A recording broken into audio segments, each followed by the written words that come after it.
Hello, welcome to the Learn English Lab. Okay, picture this. Overnight, every social media platform you use, Facebook, Instagram, LinkedIn, TikTok, all of them just vanishes. Gone.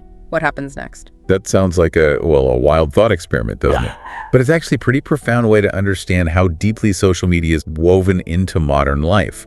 The material we're looking at takes this exact scenario and explores the massive ripple effects. And that's our mission in this deep dive. We're going to unpack the potential fallout personally, professionally, and for society as a whole based on the analysis you've shared. It feels hypothetical, but the insights from this material are very real and can help you see just how much these platforms shape our world.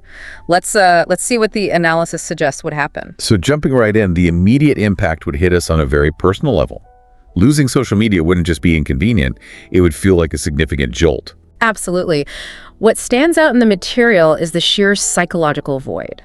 It points out that people spend a staggering amount of time on these platforms daily. The analysis mentions, over 2 hours a day on average? That much, wow. Yeah, imagine waking up and that entire chunk of time and interaction is just gone. That silence, that lack of constant input, it would feel jarring, right? Like a sudden disconnection from a major part of your day. It would be a definite sense of loss. Not just the information feed, but, the feeling of constant presence, maybe seeking validation too. Those routines built around checking in the morning scroll, the quick peek at lunch, the endless evening feed, they'd leave a surprising emptiness. And for so many, social media is where they craft and project their identity. Photos, posts, likes, shares, it all builds a digital self. Without that canvas, the material suggests many would face a kind of digital identity crisis. Yeah, that question, who am I without my profile, could become very real. Right. For younger people, where likes and follows are often tied closely to self-esteem, the disorientation could be profound. But older users who used it to build personal brands or reconnect would also feel that void in their self-presentation. It seems like the material explores this idea of it being either a necessary emotional detox or potentially a difficult breakdown for some. That's the fascinating contrast, isn't it? For some, the relief could be immense, less comparison, fewer distractions, a lifting of anxiety from the pressure to perform online. But the analysis also highlights that many rely on these platforms for genuine support, connection, and just feeling seen. Right. Losing online support groups or friendships that primarily exist in that digital space, or even just access to accounts that provide valuable resources. For many, these platforms really serve as a lifeline. Taking them away could indeed feel like a significant form of isolation. But if the digital connection is gone, does the material suggest that forces a return to real-world connections? That seems like the major potential upside highlighted. Exactly. Imagine texts turning back into phone calls, coffee shops becoming places where people are actually looking at each other, not screens. Social activities might regain a different kind of importance, becoming the primary way to connect. It would take time to adjust, though, wouldn't it? Would we even, remember how to interact without the digital filter? That's a good question. Human social nature is incredibly resilient, though, and the analysis implies we would find our way. It might be awkward initially, but the fundamental human need for connection suggests we would adapt, and in doing so, potentially rediscover more authentic, in-person interaction. So the personal impact, according to the material, looks like an intense period of withdrawal and maybe disorientation, but with the possibility of finding a more grounded identity and deeper real-world connections on the other side. A difficult transition, but perhaps leading to a more present self. That seems to be the core takeaway for the personal realm. Challenging at first, definitely, but with the potential for significant positive shifts in how we connect and perceive ourselves. Okay, let's shift gears then from the personal shock to the professional world. Because social media is far from just a personal tool. It's become, a critical piece of the business infrastructure. It really has. For many companies, it feels almost like a foundational element of their operations now. And the material makes it clear that its disappearance would trigger a massive marketing meltdown. Digital marketing, as it operates today, would pretty much collapse. Yeah, we're talking about billions invested annually in social media advertising that would simply evaporate. Influencer partnerships, brand awareness campaigns on these platforms, effectively gone. Businesses would face an enormous scramble to adapt. They'd be forced back to older methods like SEO, email, maybe even traditional advertising. Right, but they'd lose the incredibly granular targeting social media offered. That's a huge loss. Marketers would need a complete creative reset, relying far less on algorithms and far more on genuine engagement strategies, I suppose. And think about the entire industry built around influence. the material suggests influencer culture as we know it would essentially crumble overnight. Oh, absolutely. Influencers across fashion, tech, fitness, travel, their main platforms, their audiences, their revenue streams would just vanish. They'd try to pivot, sure, to things like podcasts or newsletters, but the audience landscape would be incredibly fragmented. Without the standard engagement metrics, the definition of influence itself would have to change dramatically. It's also been such a vital tool for small and local businesses. A lifeline, as the analysis highlights. Businesses relying heavily on platforms like Facebook Marketplace or Instagram shops would need to return to grassroots methods, leaning into their local community, building email lists, relying heavily on word of mouth. It would be a slower, more organic, more human process. So a significant challenge, but maybe leading to businesses more deeply rooted in their communities. Potentially, yes. More resilient in a different way. And internally within corporations, communication would face chaos. HR, brand strategists, PR teams, they'd need entirely new methods. Definitely. Social media has become a default for everything from crisis response to employee engagement to telling the brand story. Both internal and external communication strategies would require massive overhauls, according to the material. And one major area impacted is recruitment, right? Oh, losing LinkedIn specifically would be a colossal change, a game changer. It completely upends the recruitment landscape. Recruiters would return to more traditional methods, networking events, perhaps a resurgence of physical resumes, relying heavily on referrals. And for job seekers, networking and tangible qualifications might regain significant weight over just a polished digital profile. Maybe that's not a bad thing. Interesting thought. So the professional world, as the material suggests, faces significant disruption initially, but would ultimately adapt, leading potentially to business practices grounded more in real relationships, core competencies, and perhaps more innovative, less algorithm-dependent marketing. That seems to be the conclusion, a difficult adjustment period, certainly, but one that could foster more authentic and resilient business practices in the long run. Okay, now let's zoom out to the broadest level, societal impacts. Social media has fundamentally reshaped our culture, our politics, activism globally. Taking it away would trigger a truly seismic shift. It really would. The material points out that social media democratized information for good or ill, and also, let's face it, misinformation. Without it, traditional media outlets might regain substantial influence, which raises significant questions about who controls the public narrative. And things like protests, grassroots campaigns, or even revolutions that have utilized social media for organization and amplification, the analysis suggests they might face significant challenges without that platform. How would they organize? That's one side. But on the other hand, the material also suggests that misinformation, trolling, and political polarization that thrive in social media echo chambers could decrease significantly. So the question is posed, could a new, healthier balance emerge? Or would power simply shift to different gatekeepers? It's hard to say. And what about virality? No more trending hashtags, global dance crazes, or shared moments because everyone saw it on their feed simultaneously. The analysis suggests culture could become much more hyper-local. And that's seen as a potential positive, actually. Could local artists, musicians, and writers flourish, supported by their direct communities, rather than needing algorithmic discovery? Creativity might become more unique, less driven by global trends, and more by distinct local expression. A significant point raised in the material is the potential for a growing generation gap. Younger generations, particularly Gen Z and younger millennials who are digital natives, might feel genuinely lost without social media. While older generations, who live much of their lives before these platforms existed, might adapt more readily. Remember life before the internet? Vaguely. But yeah, the difference in adaptation could be stark. Teachers, parents, mentors might find themselves guiding youth not just through life skills, but through basic offline social navigation that previous generations just took for granted. And education and awareness around critical issues, climate change, social justice, gender rights, social media has been a powerful tool for spreading these messages. How does that advocacy spread without it? Would it fade, or would it simply evolve? The material suggests traditional formats, newspapers, documentaries, books, local events could fill some of the gap. But the reach would be slower and less immediate, surely.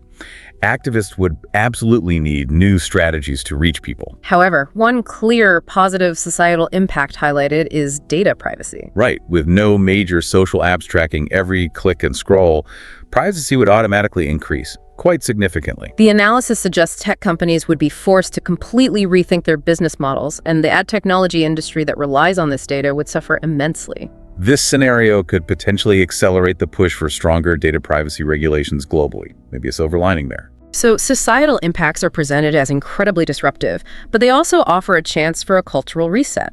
Culture might become more localized and distinct, politics potentially less polarized, and awareness might shift to slower, perhaps deeper forms of communication, all according to the analysis we've explored.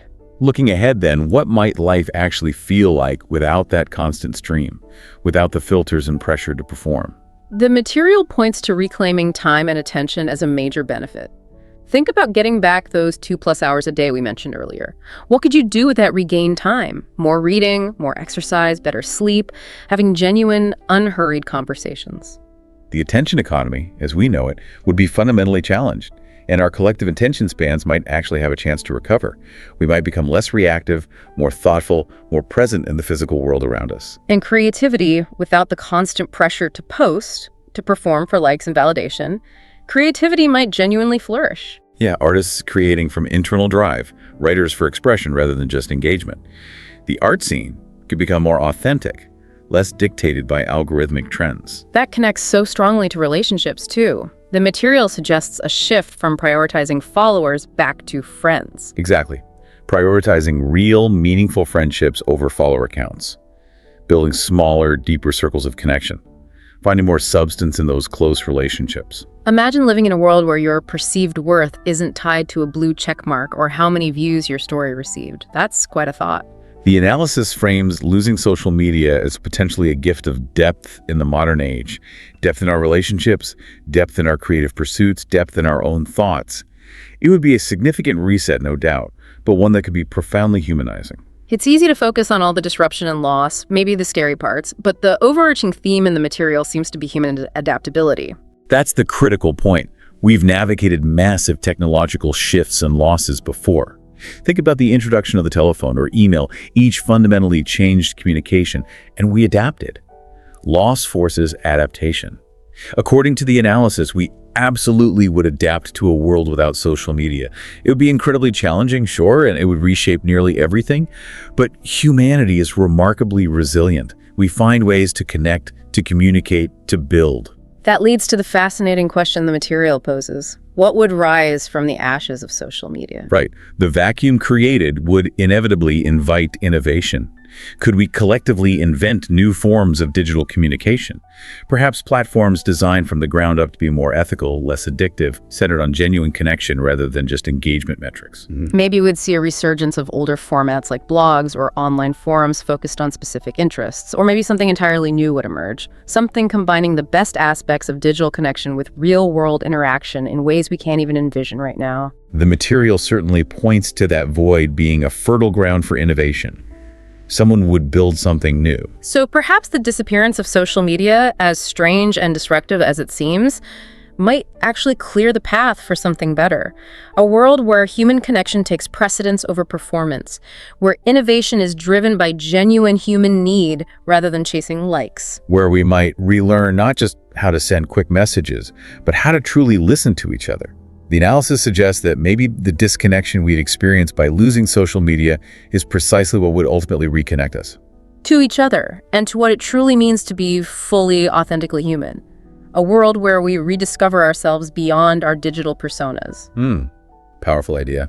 Thank you for joining us for this deep dive into a world without social media, based on the material you shared. We hope exploring this scenario has offered you a new perspective on how integrated these platforms are in your life and prompted thoughts on what genuine connection truly means to you. We encouraged you to reflect on these ideas and perhaps discuss them with someone, offline. Remember to like, share, and subscribe to this YouTube channel. Hello, welcome to the Learn English Lab.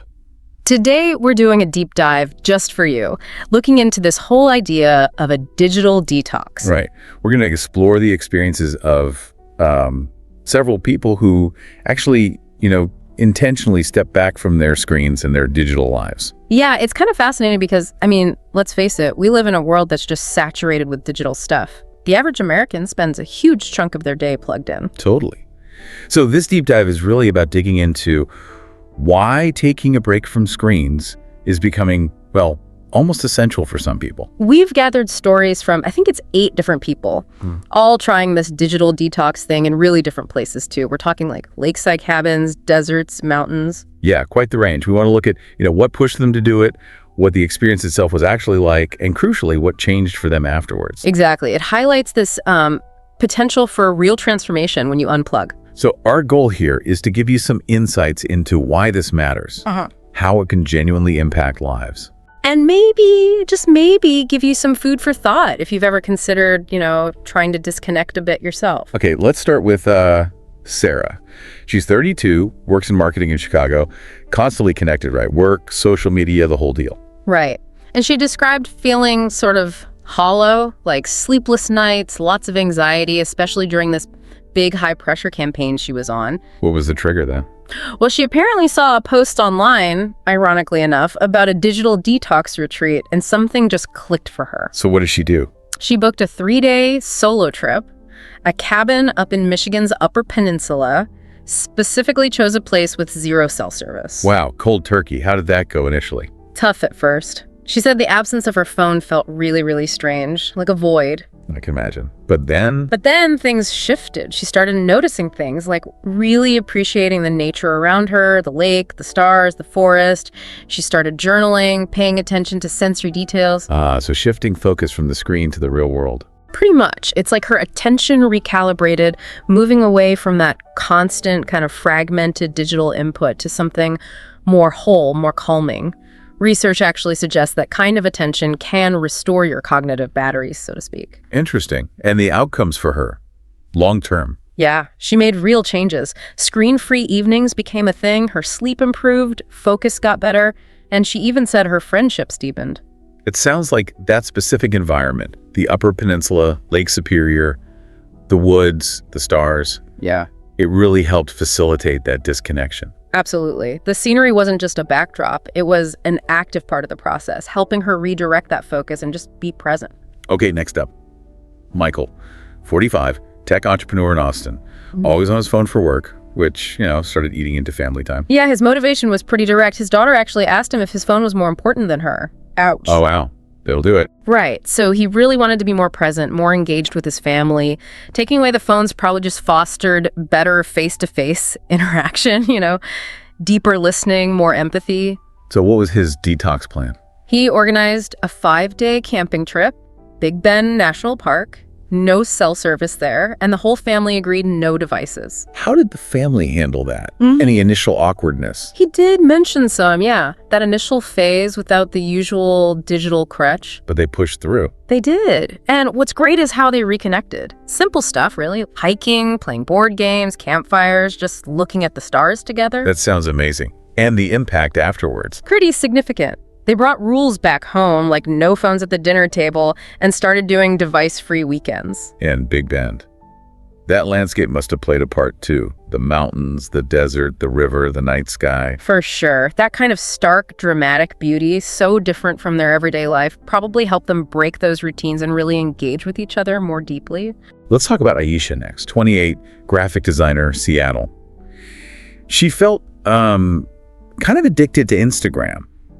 It was leading to self-doubt, creative blocks. Yeah, she actually read some research suggesting a detox could help align her actual self with her ideal self. She wanted to create art just for herself without needing that constant online validation. The dopamine loop, right? Social media likes and comments. Exactly. That intermittent reinforcement keeps you hooked. A detox helps break that cycle. So what did she do?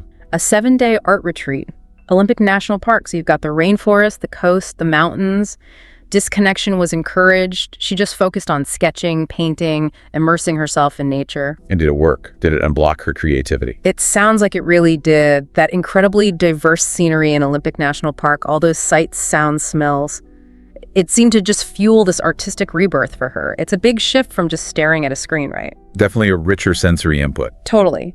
She rediscovered her creative spark, cut way back on social media, and even had successful art shows afterwards. It really shows how getting away from the digital noise and into a rich environment can unlock things. That's right. No distractions meant she could truly observe and connect, and that fed directly into her art. Okay, let's move on to Raj. 40 years old, corporate lawyer, New York City, high-stakes career, always connected, heading for burnout. Yeah, his wake-up call was pretty serious, a stress-induced panic attack. His therapist actually suggested the digital detox. So how did he approach it? He went for something quite intense, a 10-day silent retreat in the Catskill Mountains.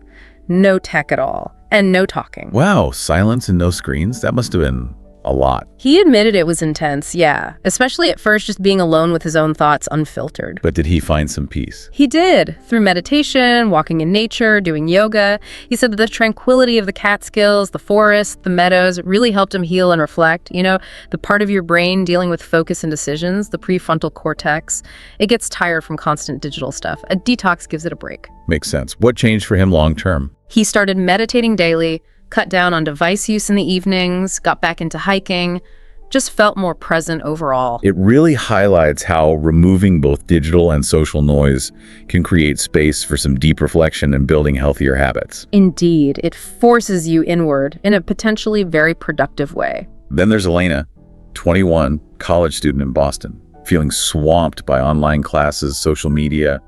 Focus and grades were suffering. Right, classic student pressures amplified by the digital world. A professor actually recommended she try disconnecting. She just wanted to study without constantly being pulled away by notifications. Where did she go? A 3-day solo trip to Acadia National Park in Maine. Limited cell service there too. You've got the coast, Granite Peaks, Jordan Pond, beautiful spot. Did she struggle with wanting to check her phone? Oh yeah, she said the urge was strong initially. Very strong. But the environment helped. That mix of rugged and calm scenery. It seems so. Hiking, studying by the pond, looking at the stars. She found her focus improved dramatically while she was there. And the results stuck. Apparently so. Better productivity, better grades, less anxiety, and just feeling more present day to day. Another case where changing the environment, specifically reducing connectivity, directly impacts focus. Definitely. It clears the mental clutter. Okay, number 7 is Javier. 35, freelance photographer based in LA but nomadic. He felt he had to be on social media constantly for his portfolio, but it was burning him out. His story has a cool twist. His motivation wasn't planned. His phone actually died while he was in the Sahara Desert, Whoa. and he realized he felt free. That accidental unplugging made him plan a proper, intentional detox later. So where did he go for the intentional one? Back to the Sahara, actually. Spent 10 days with the Berber community, totally off-grid. And photography. Does he ditch it? No, but he switched to a film camera. He really soaked in the vastness, the silence, learned from the locals, and just shot photos for himself, not for the gram. How did that impact his work? Fundamentally, he said the sheer scale and timelessness of the desert helped him rethink his whole approach. He limited social media afterwards, found more depth in his work, felt much more present. It sounds like stripping away the digital tools forced him back to the core of his art. That's a great way to put it. The environment demanded a different kind of engagement. Right. Okay, finally we have May. 38, high school teacher, San Francisco. Overwhelmed, stressed, remote teaching, social media pressure. Yeah, she was inspired by a colleague who ran a mindfulness workshop. She just felt this deep need to slow everything down, create some mental space. Mindfulness? Yeah. Being present, right, which is hard with constant pings. Exactly. Mindfulness is about that present moment awareness, and digital tech constantly pulls you away from that. So her detox. 5 days at a Buddhist monastery, up in the redwood forests of Northern California, no phones allowed, big focus on mindfulness practices. What did that involve? Meditation, mindful gardening, silent walks among those incredible giant trees. She found a lot of calm there. The redwoods. That must have been quite the setting. So majestic and quiet. Absolutely. She said the grandeur and serenity were key to finding that inner peace and presence. She committed to mindfulness afterwards, meditates daily, limits screen time. Huge improvement in her teaching and just general well-being. It's amazing how the place itself can really foster that sense of calm and detachment from digital noise. For sure. The quiet majesty of the redwoods created a space perfect for introspection and mindfulness. Looking back at all these stories, you definitely see some common threads emerging, don't you? Oh, totally. That initial discomfort when unplugging seems almost universal. Right. But then that feeling gives way to relief, almost liberation. Yeah, that initial struggle really shows how baked in these digital habits are. But the relief afterwards, it shows there's something powerful about letting go. And nature. It keeps coming up as this, like, powerful ally in the process, providing so much sensory richness that it fills the gap left by the screens. Definitely. The richness of the natural world, sights, sounds, smells, it's a compelling alternative to the often flat, fragmented digital experience. And the benefits people reported were really concrete, weren't they? Yeah. Better focus, stronger relationships, creativity sparking again, less stress, just feeling more there. And it's important to note, this isn't just anecdotal. Research backs this up. Studies show digital detox can improve sleep, lower anxiety, strengthen social bonds. It really seems like being intentional about it, setting clear goals, having boundaries, that's crucial for getting the most out of it. Yeah, that intentionality gives it structure. It helps you stick with it and focus on what you actually want to achieve by disconnecting. Thinking about the science behind it, it's pretty wild how screen time messes with our brains, isn't it? The reward systems, sleep hormones, social comparison. Absolutely. Those constant little dopamine hits, the blue light affecting melatonin, seeing everyone's highlight reel online, it takes a toll mentally and physically. And the detox seems to work by just calming things down, reducing that sensory overload, letting mindfulness creep back in. Essentially, yes. It gives the brain a chance to rest and reset, reducing that constant stimulation and allowing for more presence and awareness. We mentioned studies showing lower stress, better sleep, even brain scans suggesting the prefrontal cortex actually recovers a bit. Right. And that green exposure, just being in nature, is scientifically linked to lower cortisol, the stress hormone, and better moods. Of course, it's not one size fits all, is it? Everyone's different. For sure. Individual needs, circumstances, personality, they all play a role. Customization is key. So, if someone listening is thinking about trying this, what are some practical first steps? Well, first, figure out your why. What do you hope to gain? Defining your goals is super important. And maybe don't go for a 10-day silent retreat right off the bat. Probably not. Starting small is good, gradual disconnection, maybe screen-free hours, or a tech-free day.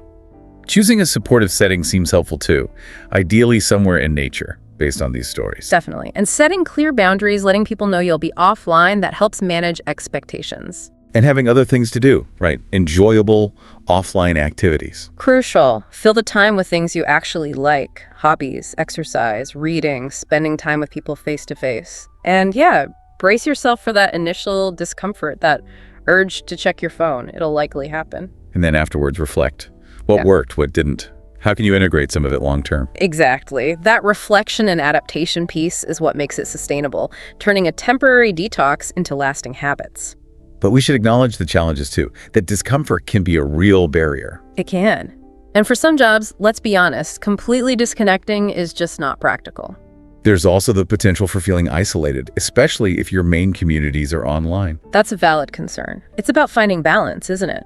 Technology is part of modern life. Maybe those hybrid detoxes are more realistic for many, like limiting certain apps or specific times of day. That could be a more sustainable path for a lot of people. It acknowledges the value of tech while setting healthy limits. Going back to the settings, the Sahara, the Redwoods, Big Bend, it's so clear the scenery wasn't just pretty, it was actively doing something. Absolutely.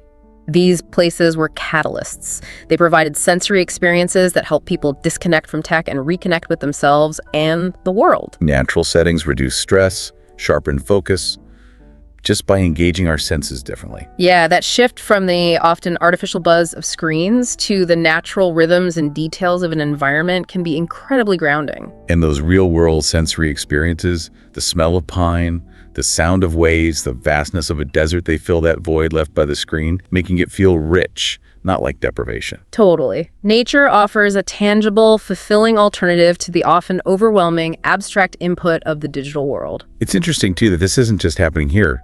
Digital detox is global, right? With local flavors. Yeah, you see it everywhere. Shinrin-yoku, or forest bathing in Japan, retreats in Arctic Sweden, ashrams in India, outback experiences in Australia. It points to a universal need, maybe, to find some balance with technology. I think so. These different cultural approaches all highlight the power of stepping back, wherever you are. So the experiences of Sarah, Michael, Aisha, and all the others really drive home the benefits of intentionally hitting pause on our digital lives. Their stories show the real potential for gaining clarity, strengthening bonds, sparking creativity, improving well-being. Whether your goal is better focus, deeper relationships, more creativity, or just finding a bit more peace, Unplugging offers this amazing chance to reconnect with ourselves and with the world around us. It really encourages a more mindful, intentional way of living, letting technology serve us rather than rule us. So maybe something to think about for you listening. What resonated from these stories? Is there one small step you could maybe take to bring a little more balance to your own tech habits? Even tiny, consistent steps towards disconnecting can make a surprising difference over time. Well, thank you for taking this deep dive with us today. If you found this exploration insightful, please do like, share, and subscribe to this YouTube channel. Hello, welcome to the Learn English Lab. Today, we're diving into something that feels like it's really captured the zeitgeist: minimalism.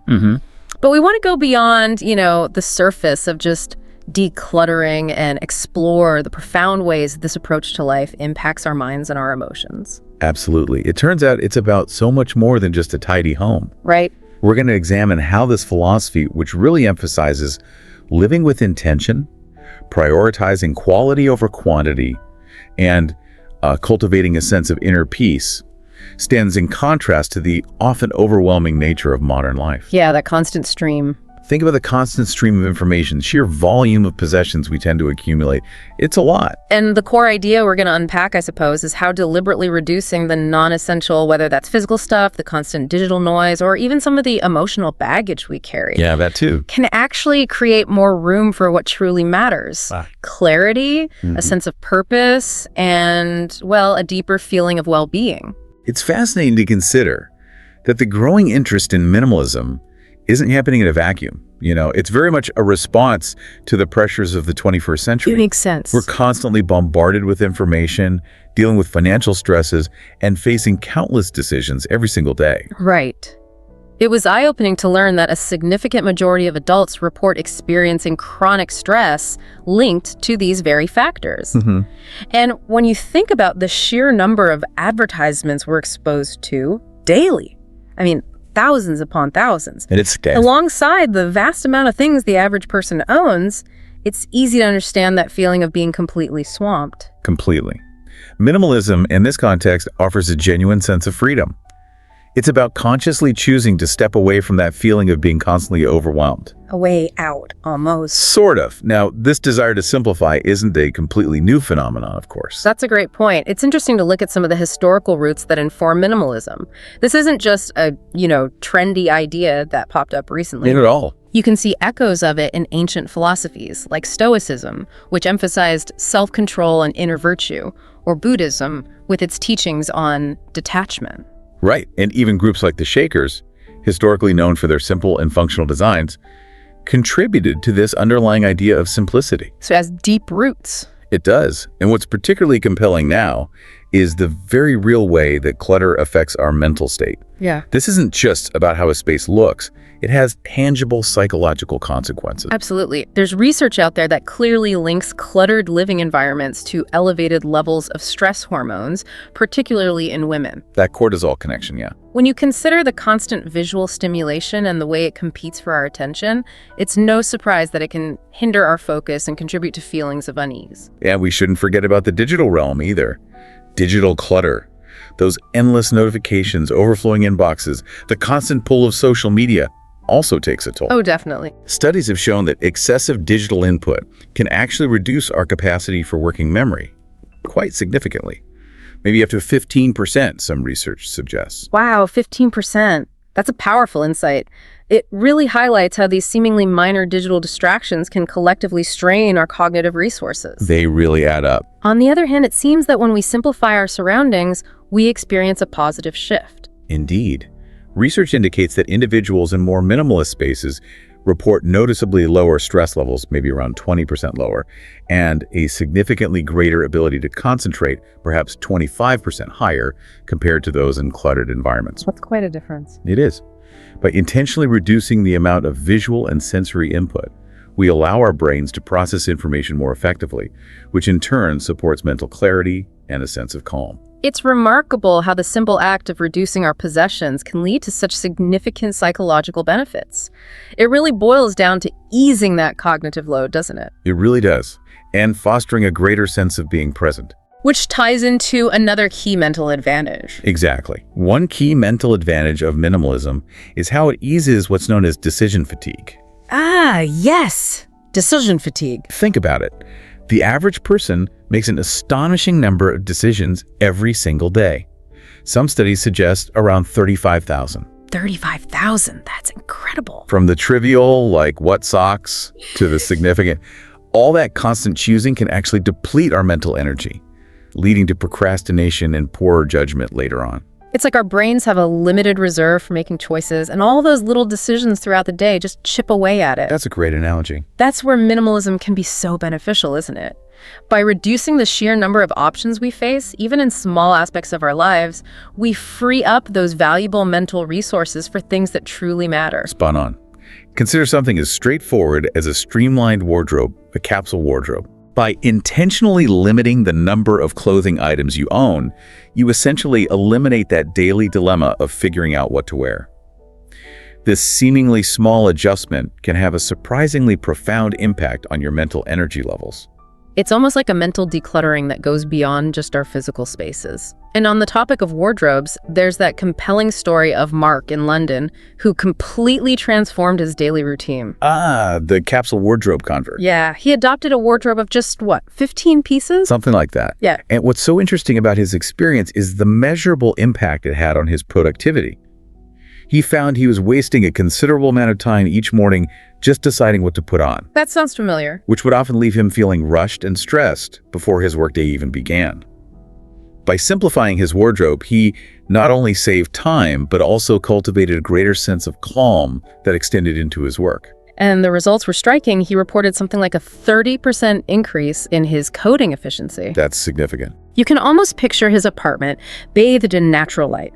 A serene and minimalist bedroom where a select few carefully chosen garments hang neatly.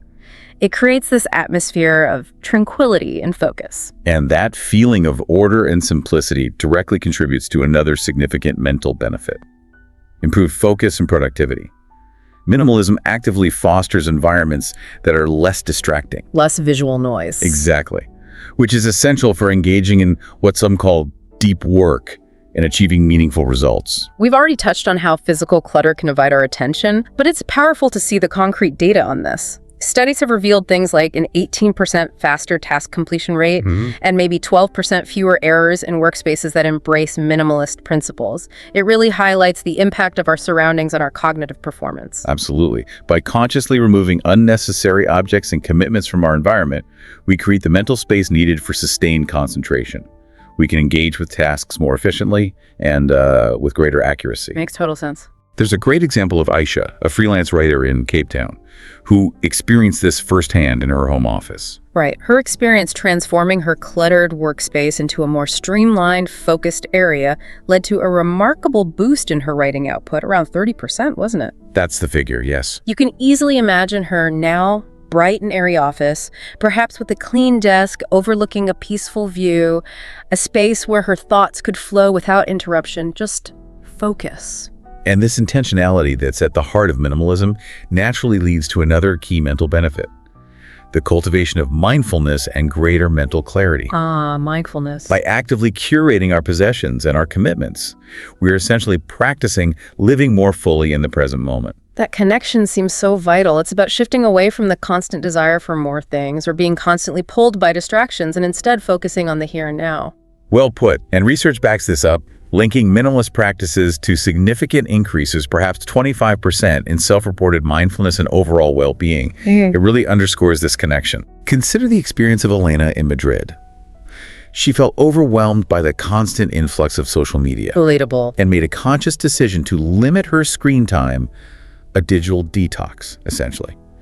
The result was a renewed ability to appreciate the simple pleasures. Like what? Oh, the taste of her morning coffee, the sound of her children playing things he'd maybe tuned out before.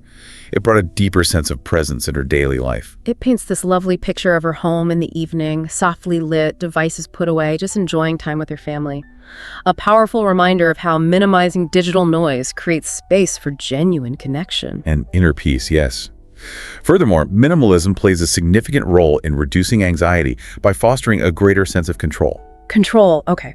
How so? Well, in a world where we often feel like we're at the mercy of external factors, taking charge of our immediate environment through minimalist principles can be incredibly empowering. Right, making active choices. Research has shown that decluttering our physical spaces can lead to a noticeable reduction in anxiety symptoms, maybe by 15% for those with generalized anxiety. By actively deciding what to keep and what to let go of, we are essentially taking concrete steps to shape our own mental state. Taking back some agency. You got it. There's a compelling example of Hiroshi in Tokyo, who found that organizing his living space helped him gain control over his anxiety. How did that work for him? Living in a small apartment filled with unnecessary belongings kind of mirrored the internal chaos he was experiencing. By embracing minimalism, letting go of a significant portion of his possessions, he cultivated a sense of order. Order in the home, order in the mind. Something like that. It helped alleviate his anxiety and create a more tranquil space for practices like daily meditation. It's inspiring to envision his compact apartment, maybe with its clean lines and minimal furnishings, filled with a sense of calm that reflects his newfound inner peace. So, we've explored the powerful ways minimalism impacts our mental well-being. Decision fatigue, focus, mindfulness, anxiety reduction. But its influence extends even further into our emotional lives, doesn't it? It certainly does. The emotional benefits of minimalism are truly transformative. We're talking about fostering feelings of gratitude and contentment, strengthening our relationships, and building greater emotional resilience. Let's start with gratitude. Our constant exposure to consumer culture often fuels a desire for more, which can leave us feeling perpetually unsatisfied. The never enough cycle. Exactly. It's interesting how minimalism offers a counterpoint to this by shifting our focus toward appreciating what we already have. That's a critical point. Studies have highlighted a clear link between minimalist practices like owning fewer possessions and increased feelings of gratitude and overall life satisfaction, maybe a 20% jump in some cases. Wow. There's a touching story of Priya in Mumbai who experienced this shift in perspective. Tell us about her. Her journey involved moving away from striving for material success towards discovering contentment in a simpler way of life. By letting go of the pursuit of high-end possessions and embracing minimalism, she found happiness wasn't about accumulating more, but about appreciating the simple joys, like her morning routines, time with loved ones. You can picture her simpler home, filled with warmth and gratitude, a stark contrast to the anxieties of her previous focus on material wealth. A real shift in values. Absolutely. And minimalism's influence goes beyond our relationship with stuff. It also profoundly impacts our connections with others. Oh, so, with people. By encouraging us to be more intentional about our commitments and our time, it allows us to focus on nurturing deeper, more meaningful relationships instead of spreading ourselves too thin. That idea of simplifying our social circles to create space for more meaningful connections really resonates. Quality over quantity again. Right. Research suggests a link between having a more intentionally curated social life and increased satisfaction in our relationships, perhaps a 30% increase. It underscores the value of depth in our connections. So less surface level stuff. You could say that. There's a wonderful example of James in Sydney who realized this. By consciously reducing his involvement in numerous networking events and prioritizing quality time with his family. He chose family over networking. And he did. And he found it helped rebuild and strengthen his familial bonds. It shows how minimalism can help us refocus on what truly matters in our relationships. It creates a heartwarming image of their family dinners, maybe, filled with genuine connection and laughter in a home that isn't cluttered with distraction. Just being present with each other. It's about being truly present, not just with ourselves, but also with the people we cherish most. And, in a world full of inevitable challenges and transitions, it seems that minimalism can also help us cultivate greater emotional resilience. Absolutely. By encouraging a degree of detachment, not indifference, but detachment from material possessions, from holding on to grudges, from clinging to unrealistic expectations. Letting go. Yes. Minimalism aligns beautifully with therapeutic approaches like acceptance and commitment therapy, ACT, which emphasize acceptance and living in accordance with our values. Research supports this, suggesting maybe an 18% increase in emotional resilience among individuals practicing minimalism during big life changes. That's interesting, like bouncing back better? In essence, yes. There's an inspiring story of Li Wei, an entrepreneur in Beijing. After a health scare, he let go of his relentless pursuit of material success. What happened? By shedding his former identity that was so tied to his possessions, he found a deeper sense of inner calm and resilience. It's symbolized by his small, thoughtfully curated bookstore, a place of peace and purpose. Wow. It really underscores the idea that true wealth isn't just about what we own. Not at all. It's in our inner resources, our ability to navigate life's inevitable ups and downs with grace. Finally, it's important to acknowledge the role minimalism can play in emotional healing. Healing, how does that connect? Well, the idea that releasing possessions that are tied to past pain, maybe difficult memories or relationships, can actually contribute to our emotional well-being is quite profound. It's like physically and symbolically letting go of things that might be holding us back, making space. You've got it. Studies have found a correlation between decluttering sentimental items and a reduction in symptoms of distress, maybe around 12% for depression symptoms in some cases, particularly for individuals dealing with attachment-related issues. So clearing clutter can actually help clear the mind emotionally. It seems so. There's a moving story from Maria in São Paulo about this. She experienced a real sense of emotional release by letting go of mementos from a past relationship. What was the outcome? It helped create a brighter, more open living space that mirrored her own journey toward a new beginning. Clearing the space helped clear the path forward. It's like creating physical space for emotional healing and allowing ourselves to move forward unburdened. So it's abundantly clear that the principles of minimalism have a really significant impact on both our mental and our emotional well-being. It truly does. Minimalism offers a powerful, holistic approach to living.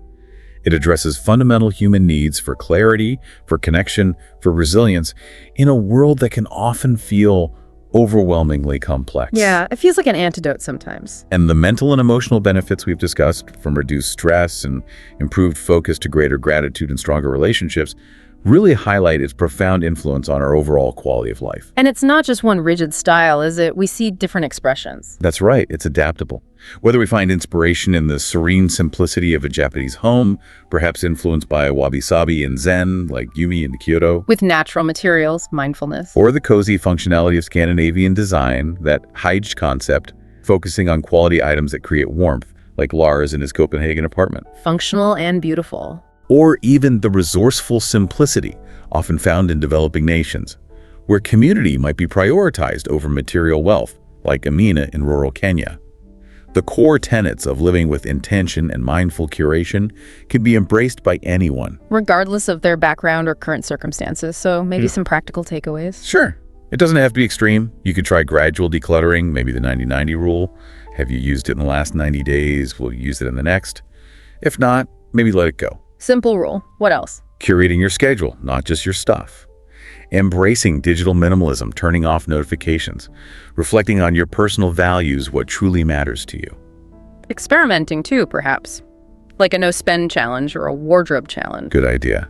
And adapting it. Minimalism looks different for everyone. For a student like Rahul in Bangalore, maybe it's just decluttering a dorm room for focus. Right. Or for parents like Fatima in Cairo, simplifying the home and schedule to prioritize family connection. Or even for retirees like Margaret in Chicago, downsizing and finding new purpose through simplicity. It's flexible. And just to quickly revisit the mental health link, it seems particularly helpful for certain conditions.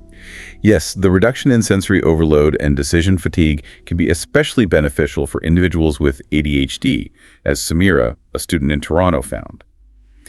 Creating a calmer, steady space really helped her focus. Makes sense. And we mentioned the study showing potential reductions in anxiety and depression symptoms too. It's not a cure-all, but it can be a supportive tool. So when you boil it all down, minimalism, as we've explored, truly is more than just a passing trend. Much more. It's a powerful approach to living that addresses fundamental human needs for clarity, connection, and resilience in a world that often feels overwhelming. The mental and emotional benefits reduce stress, improve focus, greater gratitude, stronger relationships. They really demonstrate its profound impact on our overall well-being. Whether inspired by Japanese simplicity, Scandinavian function, or resourceful living elsewhere, the principles of intentionality and mindful curation can be applied by anyone, anywhere. So ultimately, we encourage you listening to consider how even small steps towards a more minimalist approach might create more space and perhaps more peace in your own life. Just starting small can make a big difference. If you found this deep dive insightful, please like, share, and subscribe to this YouTube channel for more explorations into fascinating topics. Hello. Welcome to the Learn English Lab. And welcome back. Today, we're diving into something I think many of us wonder about. Can art actually, heal psychological wounds? It's such an intriguing question, isn't it? I mean, humans have made art forever, but looking at it as a real tool for healing emotional pain, psychological distress, That's what we're exploring in this deep dive. Right. We've looked into some material to see, well, if and how different kinds of art might help people recover. What does the evidence actually suggest? Yeah, so we'll be touching on the psychology, maybe even a bit of the brain science. Definitely. And some really moving stories, plus practical ways. You might even try some of this yourself. Okay, let's get into it. Where does this healing potential even start? It feels like it must connect to what's happening in our brains, right? Absolutely. And what's striking is how art isn't just like a mood booster. It directly engages the brain regions tied up with our emotions, our memories, how we process the world through our senses. Yeah, so you mean places like the amygdala, that's the emotion center, kind of? Yeah, that's heavily involved in emotional responses. And also the prefrontal cortex, which is more about higher level stuff like decision-making, reflecting on ourselves. Okay. And there's actual research showing that getting creative can have a measurable biological effect. It can lower stress hormones like cortisol. Oh, wow. How much? Well, some studies suggest by up to 25%, which is pretty significant. And that doesn't just feel good.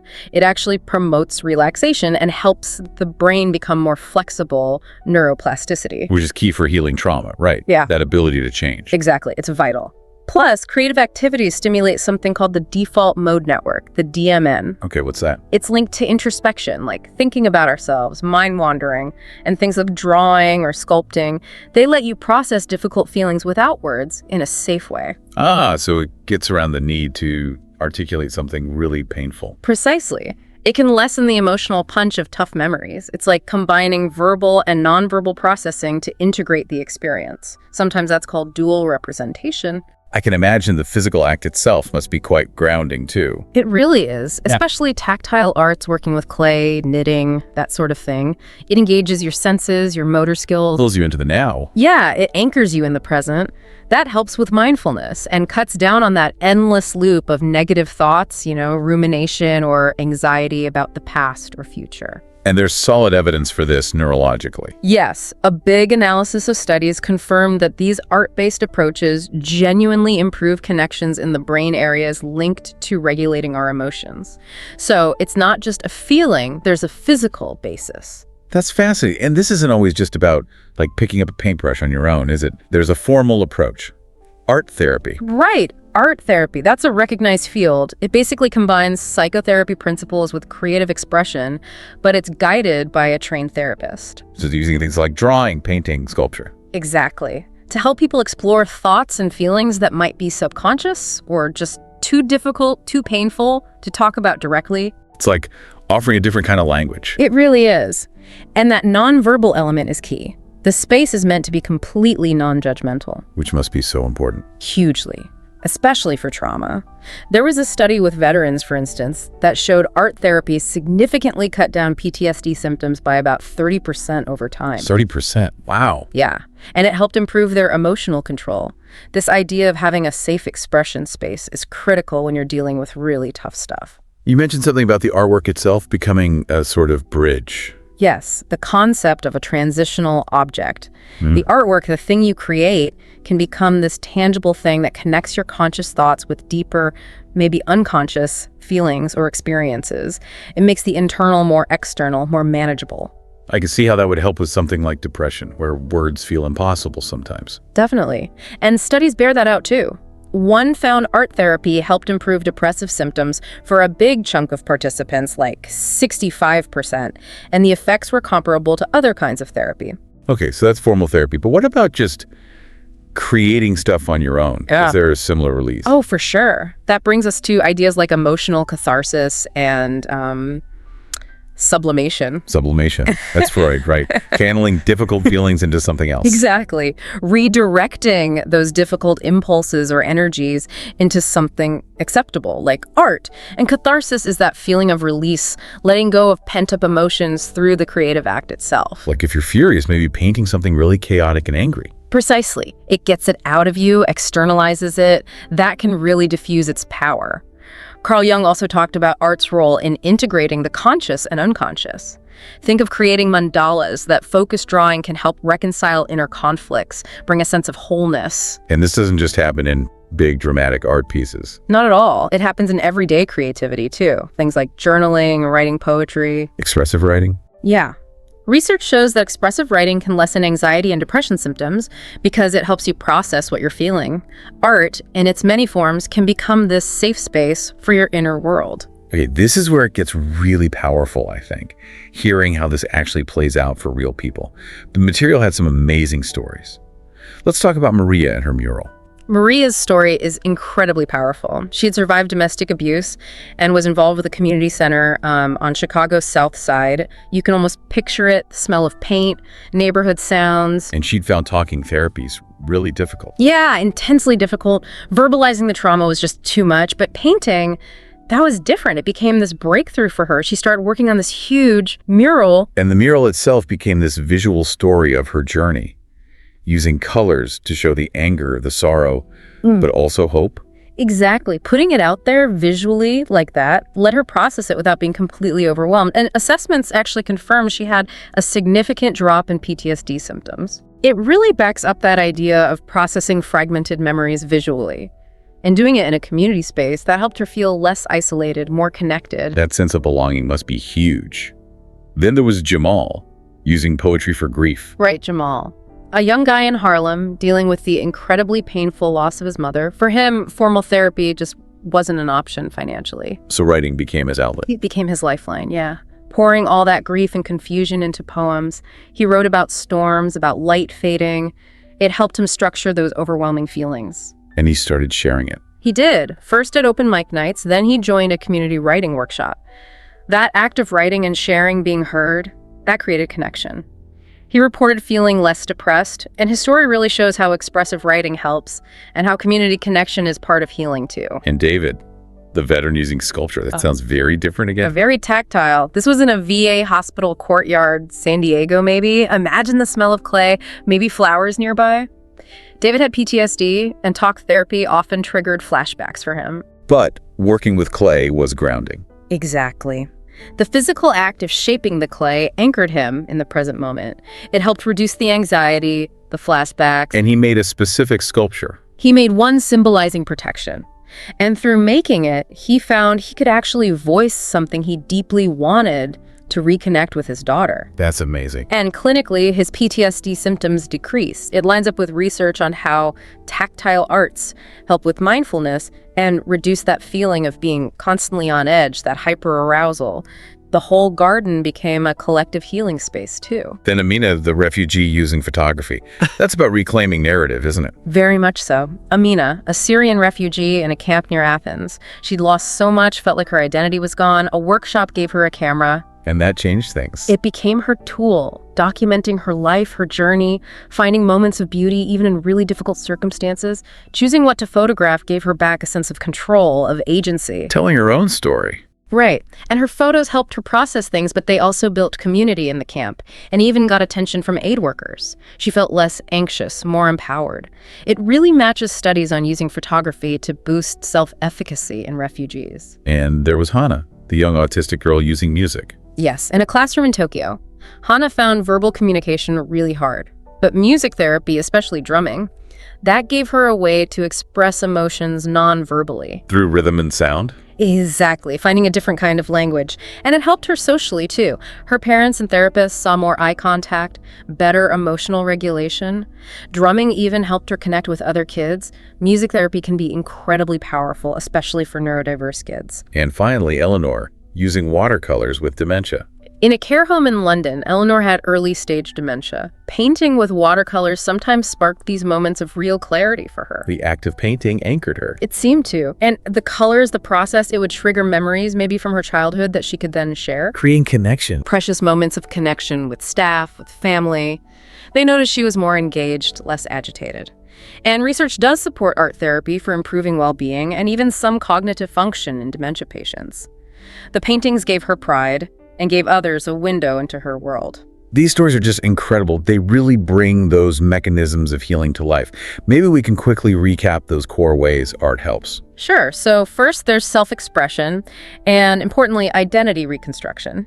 Trauma or mental illness can really shatter your sense of self.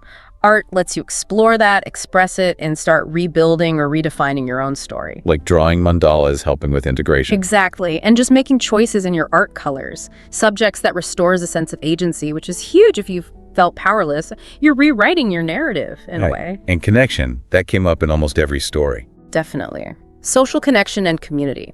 Art directly fights the isolation that often comes with psychological wounds.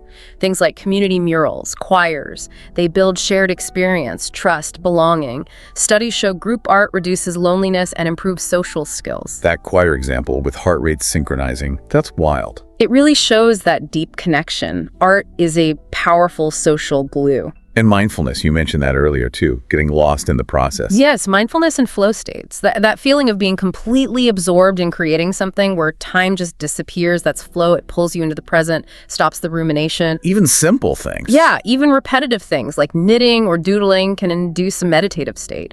Research confirms art boosts mindfulness. And lastly, the power of symbols. Crucial. Symbolic processing and metaphor. Art lets you explore really big, scary feelings indirectly.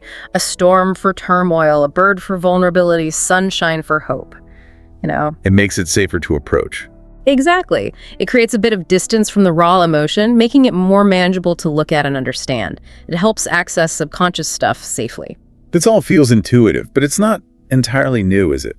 People have used art therapeutically for ages. Oh, absolutely. Its roots are ancient think rituals, cave paintings maybe. Then early psychologists in the 20th century started cottoning onto its power for accessing the unconscious. And then it became more formal, like a profession. Yeah, in the 1940s, pioneers like Margaret Naumburg really formalized art therapy, blending psychoanalysis with art making. Edith Kramer also emphasized the healing power inherent in the creative process itself. And it really proved its worth after major crises like World War II. Massively. Helping Holocaust survivors, returning soldiers process unimaginable trauma. Those early programs showed real results, symptom reduction.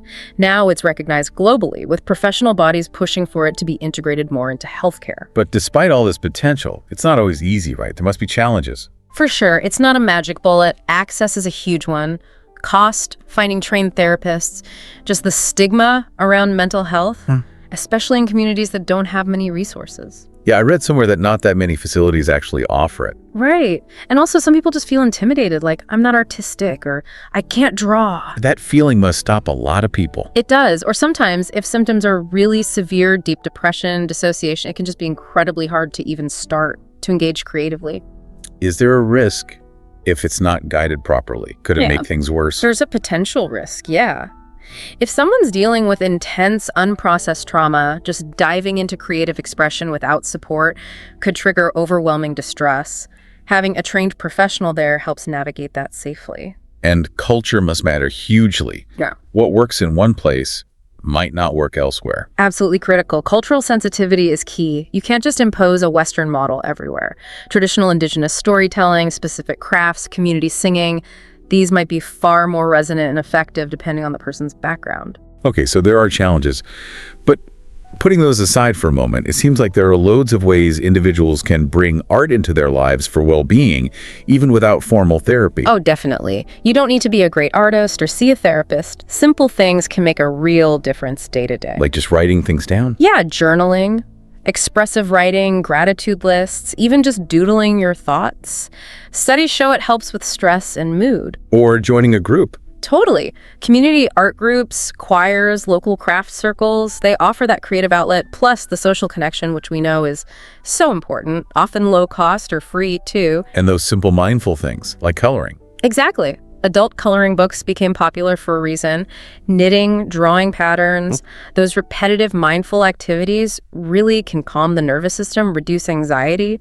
Research backs this up. What about tech? Can digital tools help? For sure. Digital art, music creation apps, writing tools on your phone or tablet, they make creativity really accessible, low barrier to entry for many people. This feels like something bigger too, like it should be part of health policy. There's definitely a case for it. Integrating arts into healthcare settings, schools, community programs, it could be a really effective public health approach. Some analyses suggest arts interventions can be quite cost-effective for improving well-being across populations. So, wrapping this all up, this deep dive, really hammers home that art is, well, a genuinely powerful tool for healing psychological wounds. It really is compelling. It works physically in the brain, it bypasses blocks in communication, it helps rebuild identity, fosters connection, promotes mindfulness, and we see it work in those real-life stories. From Maria's mural to Jamal's poetry, David's sculpture, Amina's photos, Hannah's music, Eleanor's watercolors, it just shows the incredible range of art's power across so many different situations and challenges. Yeah, and while we have to acknowledge the challenges access, cultural fit, the fundamental potential of art to, mend the psyche seems undeniable. It's way more than just decoration or entertainment. It definitely makes you think about art's deep role in our resilience as humans. Maybe its healing power is hiding in plain sight, in places we don't always expect. How could you, personally, tap into a bit of that? If you found this deep dive useful or interesting, please do like, share, and subscribe to this YouTube channel.